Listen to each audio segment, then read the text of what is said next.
गमतीशीर भाग असा आहे, ह्या आरक्षण टाकताना पुढाऱ्यांच्या एकही जागेवरती आरक्षण नाही असं म्हणतात. त्या भागामध्ये तिथल्या पुढाऱ्यांची जवळपास 150 सातबारे असे आहेत की त्याच्यामध्ये जमिनी पुढाऱ्यांच्या आहेत, पण त्या एकाही जागेवरती आरक्षण नाही. त्या भागामध्ये डेव्हलपिंग एरिया असल्यामुळे बिल्डरच्या फार मोठ्या जमिनी आहेत, पण त्या बिल्डरच्या एकाही जमिनीवरती आरक्षण नाही. मात्र आरक्षण कुठे? शेतकऱ्यांच्या जमिनीवरती आहे. आरक्षण कुठे आहे? सामान्य लोकांनी जी घरं बांधलेली आहेत त्या घरांवरतून रस्ते टाकले, त्या घरांवरती आरक्षण, पार्किंगचं आरक्षण, उद्यानाचं आरक्षण घरांवरती टाकलेलं आहे. पण लोक तापतील नाही तर काय होणार? पण लोकांचा विरोध असणार आहे ना. एखादा विकास आराखडा तयार करताना तुम्ही आरक्षण कुठे टाकायचं असतं? सरकारी जागेवरती टाकायचं असतं, गैर जमिनीवरती टाकायचं, मोकळी जागा पाहिजे असते तिथे आरक्षण टाकायचं. तर ते आरक्षण ताब्यात येणं सहज सोपं असतं. आरक्षण विकसित करणं हा महापालिकेचा पुढचा भाग असतो. परंतु आरक्षण लोकांच्या घरावरती टाकणार आणि सांगणार तुम्ही हा विकास आराखड्यामध्ये आपल्याला उद्यान, शाळा, दवाखाना वगैरे वगैरे मंदई ह्याच्यासाठी आरक्षण करायचं, ही विकासाची ही पद्धत नाही. ही अत्यंत चुकी. म्हणून हा शहर विकास आराखडा जो सुधारित विकास आराखडा आहे याच्यामध्ये प्रचंड मोठ्या चुका आहेत.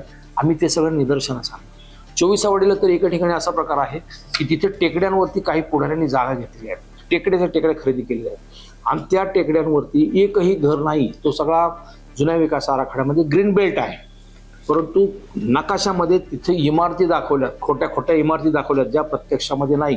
तुम्ही गुगल मॅपमध्ये जर गेलात, गुगल मॅपमध्ये तुम्ही महापालिकेचा डीपी आणि गुगल मॅप हा असा तुम्ही मॅच केला तर तुम्हाला लक्षात येईल त्या टेकडीवरती एकही घर नाही. परंतु शहर विकास आराखड्यामध्ये टेकड्या दाखवल्या आणि तो संपूर्ण झोन येलो केलेला आहे. म्हणजे हा किती मोठा चमत्कार आहे. हे सगळं प्रबोधन आम्ही पीसीबी टुडेच्या माध्यमातून शहर विकास आराखड्यावरती करतो. ते काही पुढाऱ्यांना फार झोंबतं. कारण लोक अज्ञानात राहिले पाहिजे, अडाणी राहिले पाहिजेत. हे जे पूर्वीच्या काँग्रेसच्या काळामध्ये जसं होतं ना, लोकांना ज्ञान नाही पाहिजे याचं, ते आता तसं पण आम्ही चालू देणार नाही. ते लोकांचं प्रबोधन करणं, शहर विकास आराखडा नेमका आहे काय ते समजून सांगणं हे आमचं काम आहे. त्याच्यातून जनजागृती होती. लोकांना ते आरक्षण हवं नको त्याच्यावरती मंथन होतं.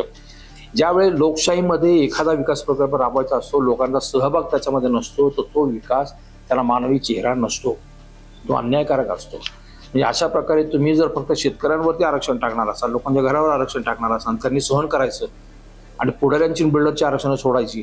माजी महापौर नितीन काळजी यांनी त्या चरोलीच्या ग्रामसभेमध्ये जाहीरपणे आरोप केला होता की शेतकऱ्यांच्या जमिनीवरती आरक्षण आणि बिल्डर कसे काय वगळले.